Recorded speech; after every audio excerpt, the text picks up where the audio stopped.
दर्शकों को स्वागत है आपका विधि संचर न्यूज में। मैं हूं कृष्णकांत से घरी। अब देखते हैं दिन भर की खास खबर।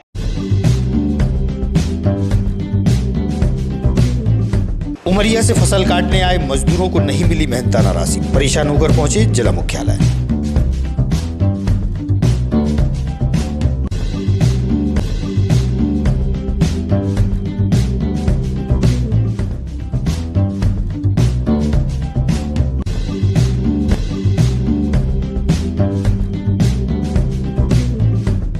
छठ का पर्व मनाया जाएगा धूमधाम से। बेतवा पर साफ सफाई हेतु श्रमदान के लिए पहुंचे समाजसेवी, विधायक भी रहे मौजूद।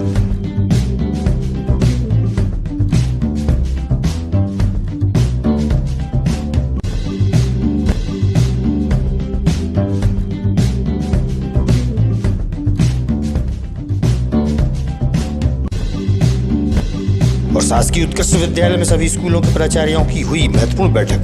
सभी ने रखे अपने अपने विचार।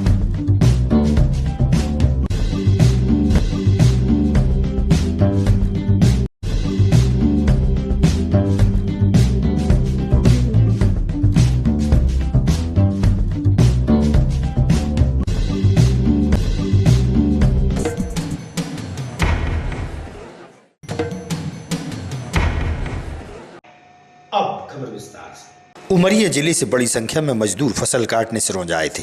किसान द्वारा फसल काटने वाले मजदूरों की मेहनताना राशि न मिलने से परेशान होकर जिला प्रशासन के पास पहुंचे, जहां मजदूरों ने अपनी परेशानियां जाहिर की।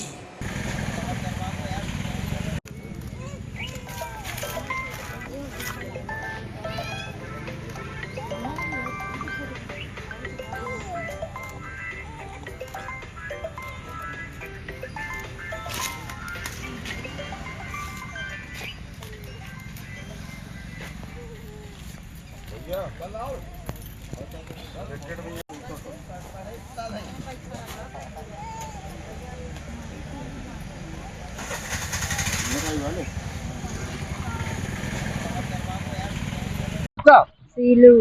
कहाँ से आई हो? उमरिया जिला से। क्या काम करने के लिए आई थी यहाँ पर? आई थी कटाई करने, मक्का काटे और सोयाबीन काटी। अच्छा, फिर क्या हुआ? फिर पैसा नहीं दे रहे हैं। अच्छा, कौन नहीं दे रहा पैसे? जीवन और पप्पू है। धनी राम लोनी। कहाँ के रहने वाले हो? खलौन गांव, जिला उमरिया। अच्छा, काय के लिए है यहाँ पर? यहाँ पे आए थे सर, मक्का की मजदूरी काटाई करने, सोयाबीन की। किसके यहाँ आए थे? जीवन यादव पप्पू डांगी के यहाँ। अमीरगढ़। अमीरगढ़ कहाँ पर ये? जी सर, ये सिरौंज तहसील में लगता है सर। कितने दिन काम किया आप लोगों के द्वारा? सर हमने यहाँ पर काम किया 28-29 दिन। कितने पैसे बन गए? पैसे हमारे बन रहे हैं साहब, खर्चा काट के 2,75,000। अभी कितने मिल गए? मिले थे साहब, एक ने 30,000 दिया, एक ने 31,000, एक ने 9। पैसा बाकी रह गया आपका? 2,75,000 बाकी है सर। कितने मजदूर आए आप लोगों से? 38 जी। सोमवार को छठ का पर्व है। छठ पर्व की तैयारियों के चलते बेतवा के घाटों की साफ सफाई की गई। समाजसेवी बेतवा के घाट पहुंचे और श्रमदान में भाग लिया। इस मौके पर विधायक मुकेश टंडन, नगर पालिका सीएमओ दुर्गेश सिंह, बेतवा उत्थान समिति के अतुल शाह सहित समाजसेवी मौजूद थे।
ऐसे में हमारी सभी बहनों की भावनाएं धार्मिक रहें, साफ स्वच्छ वातावरण मिले, इस दृष्टि से हमारे अतुल भाई साहब भेदभाव उत्थान समिति के मित्रों के साथ आज घाट पर हमने सारी यहाँ की व्यवस्थाएं देखी हैं और नगर पालिका को निर्देशित किया है कि ये सारे घाट साफ और स्वच्छ हो जाएं। सोमवार के दिन छठ पूजन का पर्व है।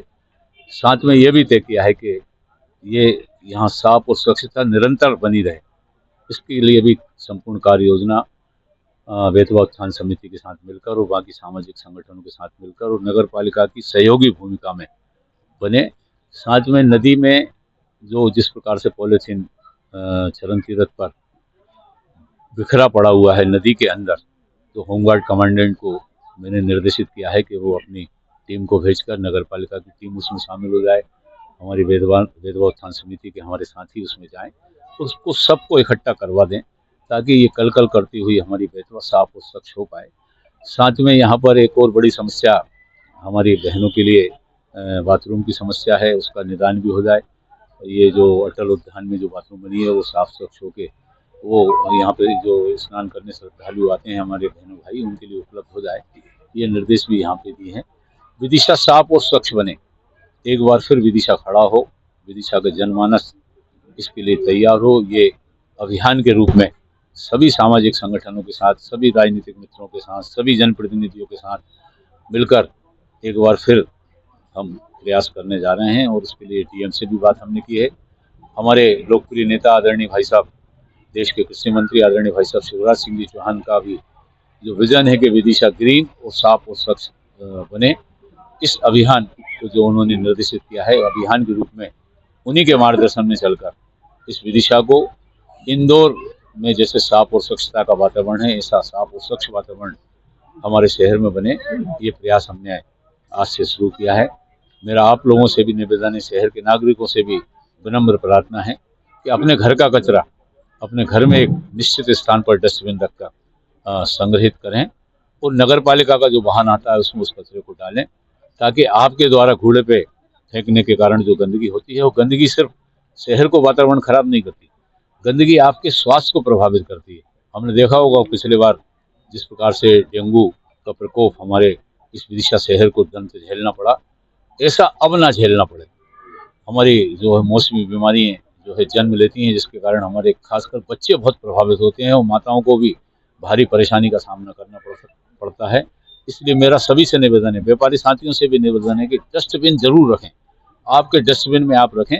और नगर पालिका की भी बैठक करके हम ये निश्चित करने वाले हैं कि एक कंट्रोल रूम के रूप में स्वच्छता जो हमारे सब मित्र हैं, सफाई जो मित्र हैं, उनको सूचना के मिलने के तुरंत बाद वो आप तक पहुंच पाएँ और आपके जो संग्रहित कचरे को उठाकर ले जा पाएँ, ये सारी व्यवस्थाएं करने का प्रयास हम करने जा रहे हैं। मेरा आपके माध्यम से सभी शहर के विनम्र नागरिकों से निवेदन है, हमारे बच्चे जो पढ़ रहे हैं स्कूल में उनसे निवेदन है, सारे सामाजिक संगठन, सारे शिक्षण संस्थाओं से ये विनम्र प्रार्थना है कि आइए हम सब मिलकर एक विदिशा को साफ और स्वच्छ बनाने में जो हमारी अपनी जिम्मेदारियां हैं, सरकार तो करती है, नगर पालिका भी करेगी, सामाजिक संगठन भी करेंगे, मगर शहर के नागरिक होने के नाते हमारी भी अपनी जिम्मेदारियां हैं, उसको हम पूर्ण करने में जुटें और आप सब जुड़ जाएंगे तो ये विदिशा साफ और स्वच्छ एक बार फिर हो पाएगा। मेरा हाथ जोड़कर यही विनम्र प्रार्थना है। साफ सफाई व्यवस्था देखने माननीय विधायक जी के साथ आए, जहाँ पर काफ़ी गंदगी पड़ी थी, तो साफ सफाई के निर्देश दिए गए और जो भी आवश्यक व्यवस्था है वो करवाया जा रहा है।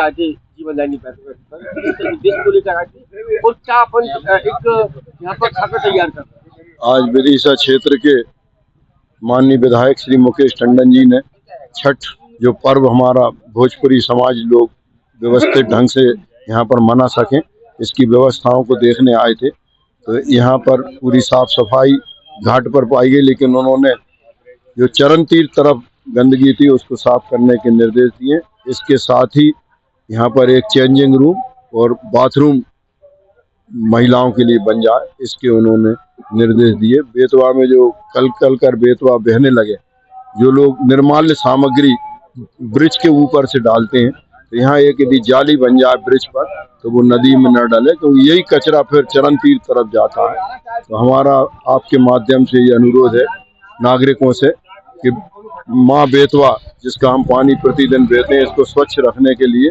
किसी भी प्रकार की निर्माल्य सामग्री और कचरा बेतवा में न डालें और उसको स्वच्छ रखने में अपना योगदान प्रदान करें। वैशाली विहार स्थित खाटू श्याम मंदिर में रविवार को भगवान खाटू श्याम को 56 भोग लगाए जाएंगे। बड़ी संख्या में भक्त और श्रद्धालु पहुंचेंगे। उक्त जानकारी घनश्याम बंसल ने दी। रविवार के दिन वैशाली विहार खाटू श्याम मंदिर पर क्या आयोजन होगा? कल कार्तिक शुक्ल पंचमी के दिन प्रतिवर्षानुसार इस वर्ष भी भव्य एवं दिव्य अन्नकूट का आयोजन होगा। इस अवसर पर प्रातः बाबा का अभिषेक होगा। इसके बाद श्रृंगार आरती के बाद भजनों की प्रस्तुति होगी और 1 बजे आरती पश्चात अन्नकूट के प्रसाद का वितरण होगा। मेरा सभी श्याम प्रेमियों से आग्रह है कि इस अवसर पर ज़्यादा से ज़्यादा मंदिर पधारें और कार्यक्रम को सफल बनाएं। कृषि उपज मंडी कार्यालय में अनाज तिलहन संघ द्वारा दीपावली मिलन का त्यौहार रखा गया। बड़ी संख्या में अनाज व्यापारी उपस्थित थे। अध्यक्ष राधेश्याम माहेश्वरी ने बताया।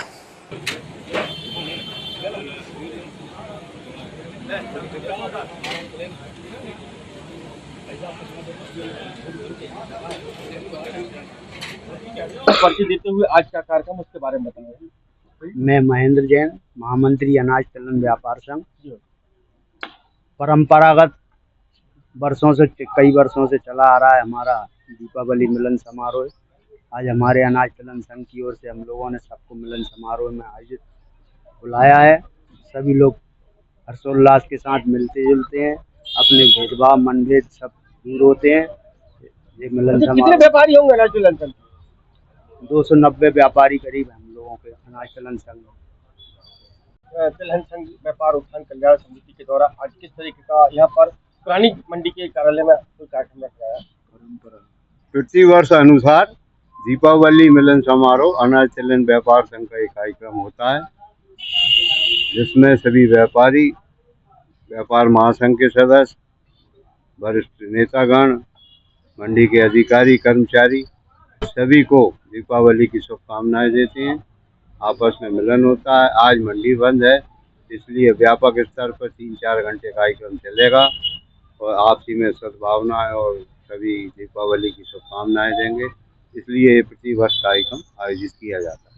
सरस्वती शिशु मंदिर केशवनगर टीलाखेड़ी में पूर्व छात्र सम्मेलन पूर्व आचार्य सम्मान समारोह का आयोजन हुआ। इस अवसर पर डॉक्टर राजश्री वैद्य, निखिलेश महेश्वरी, अजय शिवहरे, डॉक्टर ऐश्वर्य मोदी, उदय ढोली, हरिओम अग्रवाल, मनमोहन शर्मा सहित सरस्वती शिशु मंदिर की पूर्व छात्र छात्राएं उपस्थित थे।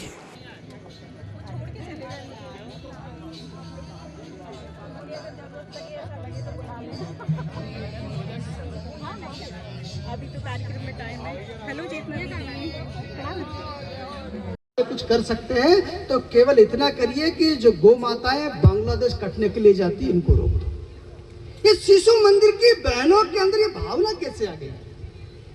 गोरखी विद्यालय में जब एक बार जो है तमिलनाडु में बाढ़ आई तो उसके लिए कपड़े इकट्ठा करने थे और कपड़े इकट्ठा करने थे। विद्यालय में सूचना हुई कि अपने पुराने कपड़े या घर पे ऐसे कपड़े जो उनका उपयोग नहीं होता हो तो आप लोग यहाँ लेके आ सकते हैं। वो तमिलनाडु वहां बाढ़ पीड़ितों के काम आएंगे। आप आश्चर्य करेंगे कि उसमें 70% कपड़े ऐसे थे जो मार्केट से खरीद के लेके आए। उन बच्चों ने कहा कि हमारे पुराने कपड़े क्यों देंगे?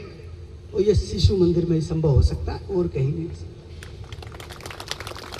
और जब ये भाव आता है तो हम आज के तारीख में भी अगर बात करेंगे तो अभी 2 बच्चे जो है जूनियर केबीसी में जो है ट्रोल हुए, पूरे देश में हुए। वो दोनों बच्चे पूरे देश में। एक बच्ची है जिसका नाम है जानवी पुरस्वानी। उस बच्ची ने अमिताभ बच्चन ने जो 10 प्रश्न किए, उन 10 प्रश्नों हमारे सरस्वती शिशु मंदिर के जितने भी विद्यालय हैं वो मजबूती से समाज में खड़े हुए हैं और विद्या का दान दे रहे हैं। शिक्षक हमारे छात्रों को तैयार कर रहे हैं और शहर देश के लिए नागरिकों को और तैयार कर रहे हैं। लेकिन ये देखा जा रहा है कि इन संस्थाओं में और विकास की कुछ आवश्यकता है।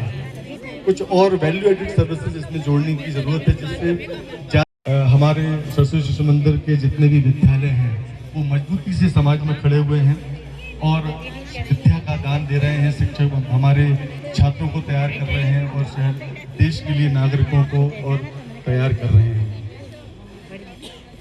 लेकिन ये देखा जा रहा है कि इन संस्थाओं में और विकास की कुछ आवश्यकता है, कुछ और वैल्यू एडेड सर्विसेज इसमें जोड़ने की ज़रूरत है, जिससे ज़्यादा से ज़्यादा छात्र हमारे जो ज़्यादा से ज़्यादा छात्र इन संस्थाओं में एडमिशन लें, ज़्यादा से ज़्यादा छात्र हमारी संस्थाओं में उत्कृष्ट विद्यालय में सभी शासकीय स्कूलों के प्राचार्य की महत्वपूर्ण बैठक आयोजित की गई। कई महत्वपूर्ण बिंदुओं पर चर्चा की गई। वहीं विद्यालय के आसपास तंबाकू, पान गुटखा सहित दुकानों को हटाने की मांग उठाई गई। दुकानों पर प्रतिबंध की बात भी कही गई। इस मौके पर जिला शिक्षा अधिकारी भोपाल से आए शिक्षा विभाग के वरिष्ठ अधिकारियों से हुई चर्चा।